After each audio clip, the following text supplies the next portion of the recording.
Hi everyone. Today we'll be learning about the engineering and installation of microwave equipment.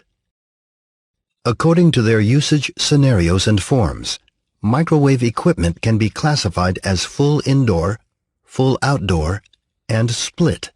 Split mount microwaves are most typical as they have a wide range of uses. Compared to traditional optical transmission equipment, split mount microwaves have an antenna, ODU, and other outdoor components. This allows it to transmit and receive microwave signals and process RF signals. IDU is the indoor unit that processes IF and baseband signals. It connects to customer-side devices via E1, GE, FE, and other interfaces.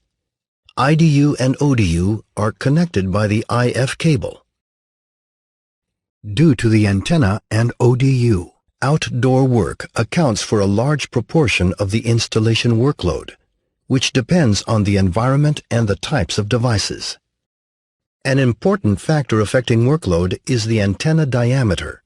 Antenna diameter also affects delivery costs and lead time. This is why projects generally control the use of large diameter antenna. Microwave equipment installation can be quite flexible on towers, roofs, or poles. Take a look at this diagram on the right of a typical installation process. After installing the hardware, the next most important step is to align the microwave antenna. Why must we do this? Take a look at the diagram below.